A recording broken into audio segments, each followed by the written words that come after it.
সিরাজগঞ্জ সদর ও কামারখন্দ উপজেলার খোকসাবাড়ি, শিয়ালকোল ও ঝাউল সহ বেশ কয়েকটি ইউনিয়নের মাঝ দিয়ে বয়ে চলা বেতনালী খালটি এখন বিলুপ্তের পথে প্রায়। নাব্যতা সংকটের এই সুযোগে দখল আর দূষণের ফলে বিলুপ্ত হতে বসেছে খালটি। এক সময় এই নদীতে নৌকা চলাচল, গোসল, মাছ ধরা ও খালের পানি দিয়ে কৃষিকাজ সহ বিভিন্ন সুযোগ সুবিধা পেত এই অঞ্চলের মানুষ।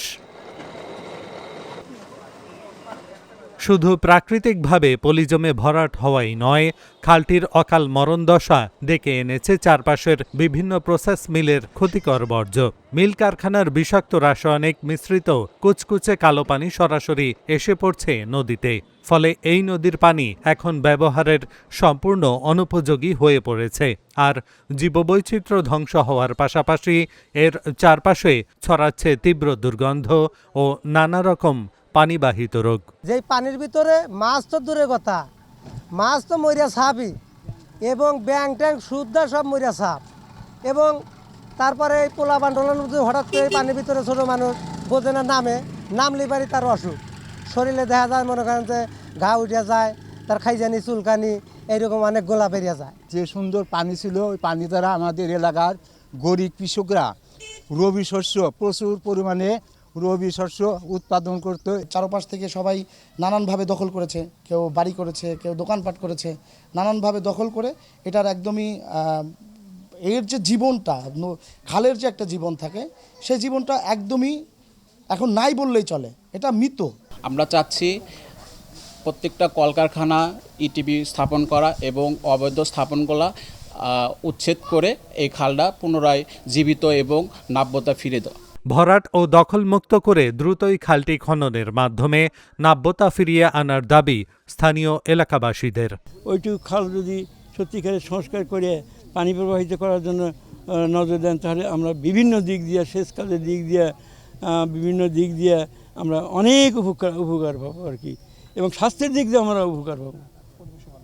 পরিবেশ ভালো হবে, আর আমাদের মানে মনের একটা যে আনন্দ, সে আনন্দটা মনে হয় আমরা পূর্ব অবস্থায় পুরে পাবো আর। যাতে খালটা পূর্ণ খনন করা হয়, খনন করার পরে যাতে জনসাধারণ এই খালে আগের মতো আমরা আবার পুনর্জীবন পাই এবং গোসল গরু বাছুরে যাতে উপকৃত হয়, এই ব্যবস্থা আপনাদের মাধ্যমে সরকারের কাছে আমার আকুল আবেদন। কৃষকরা এই খালের পানি দিয়ে সেচ দিয়ে তাদের কৃষিকাজ সম্পূর্ণ করত। তো আমাদের চাওয়া সরকারের কাছে এই খালটা পূর্ণ খনন করে আবার আগের ধারাবাহিকতায় খালটা যেন ফিরে আসে, এবং এই প্রসেস মিলের যে দূষিত পানি এইখানে যে গড়া এই খালটা যে নষ্ট করে ফেলাইতেছে, এটা যেন সরকার অতি দ্রুত পদক্ষেপ নিয়ে এইগুলোর বিরুদ্ধে ব্যবস্থা নেয় এবং খালে যেন কোনো প্রকার কোনো দূষিত পানি, ময়লা আবর্জনা সৃষ্টি না হয়। খালটি রক্ষায় পরিবেশ অধিদপ্তরের পক্ষ থেকে নেওয়া হচ্ছে সকল ধরনের ব্যবস্থা, এমনটি জানান পরিবেশ অধিদপ্তরের এই কর্মকর্তা। পরিবেশ দূষণ করে বা তরল বর্জ্য দূষণ করে এই ধরনের কোনো প্রতিষ্ঠান থাকলে আমরা তদন্তপূর্বক যথাযথ আইনানুগ ব্যবস্থা গ্রহণ করার চেষ্টা করব ইনশাল্লাহ।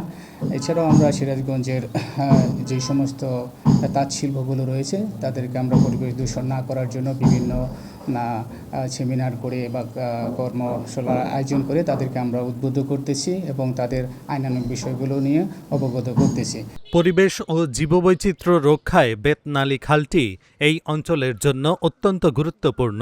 ইতোমধ্যেই খালটি রক্ষায় ও আগের রূপে ফিরিয়ে আনার উদ্যোগ গ্রহণ করা হয়েছে বলে জানান এই জেলা প্রশাসক। এখন পর্যন্ত টোটাল 3টি খাল খননের বরাদ্দ পেয়েছি, উল্লাপাড়ায় 2টি আর শাহজাদপুরে 1টি। সেই খাল খনন প্রায় শেষের দিকে, 90% আমাদের অগ্রগতি। আর এই যে বাকি যে খালগুলো আমরা তালিকা পাঠিয়েছি বেতনাল সহ, সেগুলোর বরাদ্দ আমরা আশা করছি এই নতুন অর্থ বছরে আমরা শুরুতেই আমরা পেয়ে যাব, এবং পেলে আমরা এটা যে স্পেসিফিকেশন আছে, ডিজাইন আছে, সেই অনুযায়ী আমরা খালটা খননের কার্যক্রম শুরু করব। তো এই খাল খনন কার্যক্রম শুরু হয়ে গেলে আশা করি যে দূষণের যে বিষয়টা সেটি অনেকটাই রোধ হবে। প্রশাসন ও সংশ্লিষ্ট কর্তৃপক্ষ দ্রুত কার্যকর পদক্ষেপ নিয়ে খালটিকে আবারও সচল ও প্রাণবন্ত করে তুলবে, এমনটাই প্রত্যাশা খালটির দুপারের বসবাসকারী সাধারণ মানুষদের। Dhaka journal news desk.